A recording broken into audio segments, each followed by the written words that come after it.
अस्सलाम वालेकुम everyone.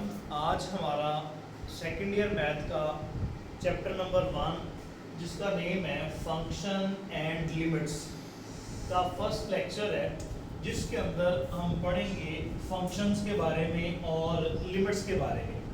Function basically है क्या चीज़, फंक्शन के टर्म का मतलब क्या है, फंक्शन है क्या, फंक्शन किसे कहते हैं, इन सब चीज़ों को बताने के लिए एक जर्मन मैथमेटिशियन था जिसका नाम था गॉटफ्राइड विलियम लैपलेस। इसने फंक्शन का ये बताया था कि जो फंक्शन है ये एक तरह का रिलेशन होता है।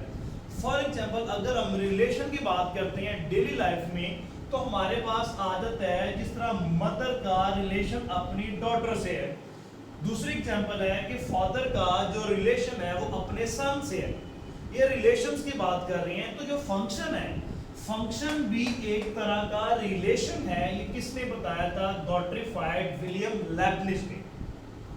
अच्छा, दूसरा पॉइंट ये है कि उसने कहा था कि फंक्शन बेसिकली क्या है कि रिलेशन है। दूसरा पॉइंट है कि जो relation in between two variables, जो रिलेशन है, पहले हमने बात की थी डेली लाइफ में कि मदर का डॉटर के साथ, फादर का सन के साथ रिलेशन होता है। इसी तरह वेरिएबल्स के दरमियान भी कोई ना कोई क्या होता है, रिलेशन होता है।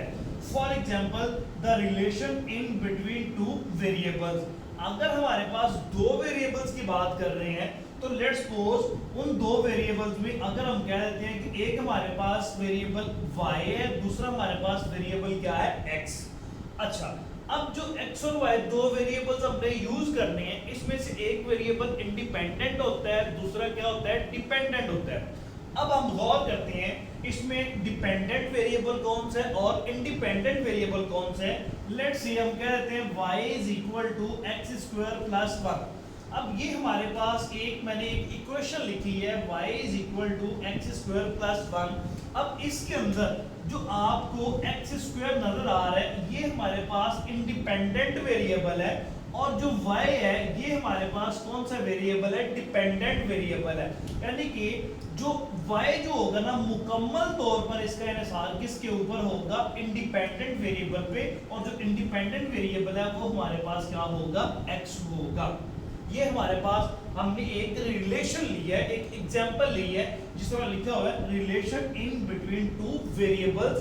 तो मैंने एक रिलेशन लिखा है कि इसमें भी दो वेरिएबल्स होते हैं, एक डिपेंडेंट वेरिएबल होता है और एक क्या होता है, इंडिपेंडेंट वेरिएबल। अब हम नेक्स्ट मूव करते हैं तो हम डेफिनेशन पढ़ते हैं फंक्शन की। फंक्शन की डेफिनेशन बेसिकली क्या है, कह रहे हैं कि फंक्शन एक ऐसा रिलेशन है, फंक्शन एक ऐसा रिलेशन है जिसमें x की हर एक वैल्यू के लिए y में एक यूनिक आंसर आएगा, तो फिर हम उसे कहेंगे कि ये जो रिलेशन है ये क्या बन जाता है, फंक्शन बन जाता है। फिर सुन ले कि फंक्शन की डेफिनेशन है क्या चीज, फंक्शन किसी ऐसे रिलेशन को कहते हैं जिसमें x की हर एक वैल्यू के लिए y में भी एक यूनिक आंसर आना चाहिए। फिर हम उसे क्या कहेंगे कि ये जो रिलेशन है ये हमारे पास एक क्या है, फंक्शन है। लेट्स सी, अब मैं इसको रीड आउट कर देता हूं। The relation in which for each value of x, for each value of x there exist unique value of y, कि x की हर एक वैल्यू के लिए हमारे पास y में भी एक यूनिक वैल्यू आनी चाहिए। फिर हम कहेंगे कि ये जो रिलेशन है एक फंक्शन है।